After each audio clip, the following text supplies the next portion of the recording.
Sucesso, todo mundo quer, né? Mas e se eu te dissesse que justamente alcançar o que a gente tanto quer pode ser o começo de um problemão? Parece meio maluco, eu sei. Mas hoje a gente vai entender uma armadilha muito sutil que o sucesso esconde e como ele pode acabar virando o nosso maior obstáculo. Pensa bem nisso comigo. Quando a gente está na luta, correndo atrás, com dificuldade, a disciplina é quase uma questão de sobrevivência, não é mesmo? Mas e quando a gente finalmente vence? Quando a meta é batida? Aí a tentação de relaxar, de tirar o pé do acelerador, fica enorme. E é exatamente nesse momento de conforto que a armadilha se arma. Olha, o mundo dos esportes dá um exemplo perfeito disso. Quantos times ou atletas geniais a gente vê chegar no topo, ganhar um campeonato importante e logo depois parece que somem? Pouquíssimos conseguem criar uma dinastia de verdade.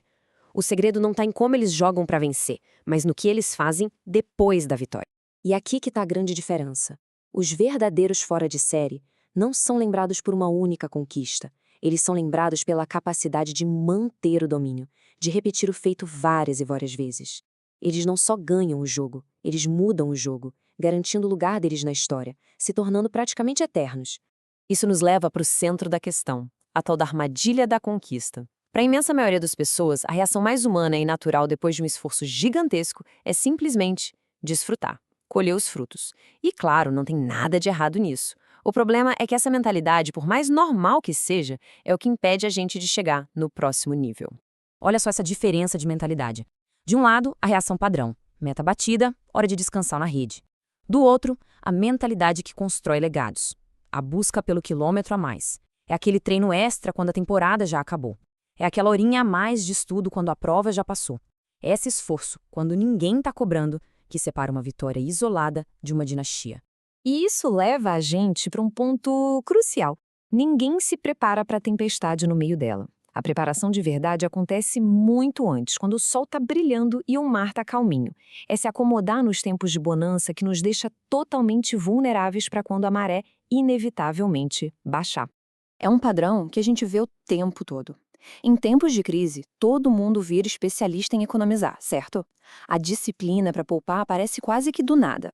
Mas o verdadeiro desafio, o que realmente separa quem está preparado de quem não está, é manter essa disciplina quando tudo vai bem.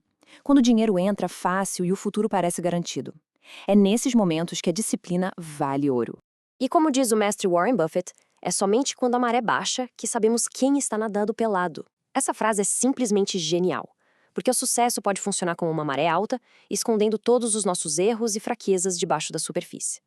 Mas a maré sempre baixa, e quando isso acontece, a falta de preparo fica ali, visível para todo mundo ver. E essa ideia do quilômetro extra vem de uma experiência bem real. O próprio autor que inspirou esta análise admite que caiu feio nessa armadilha. Depois de alcançar um bom nível de sucesso, ele relaxou, perdeu o controle dos custos, a disciplina foi por água abaixo, até que a realidade chegou e deu o que ele mesmo chama de um belo tapa na cara.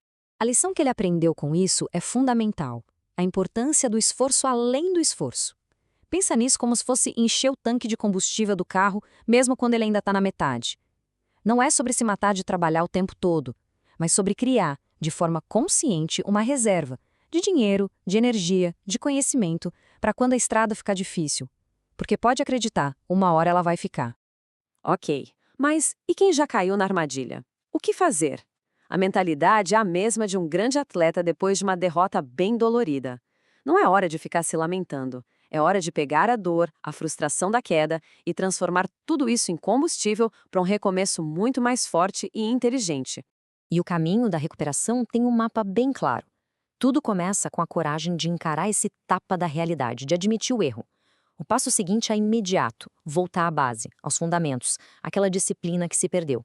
E a partir daí, a meta não é só voltar a ser como era antes, é treinar mais forte, com mais foco, usando a memória da queda para nunca mais se desviar do propósito. É assim que uma derrota vira o maior impulso de todos. No final das contas, tudo se resume a esta ideia poderosa. Assim como não há cura sem febre, não há vitória sem esforço contínuo. A febre é o desconforto que cura. O esforço contínuo, principalmente nos tempos bons, é o desconforto que garante não só a próxima vitória, mas a permanência lá no topo. Toda essa reflexão que a gente fez hoje foi inspirada por um post excelente do blog sapienlivre.com. E a gente agradece ao autor, Gleison Farias, por compartilhar a experiência pessoal dele e transformar uma lição difícil em um aprendizado tão valioso para todo mundo. Se essa nossa conversa sobre os desafios do sucesso fez sentido, a melhor maneira de apoiar o nosso trabalho é se inscrevendo no canal, deixando o seu like e, quem sabe, compartilhando com aquela pessoa que está precisando desse tapa da realidade do bem. Muito obrigada pela companhia e até a próxima!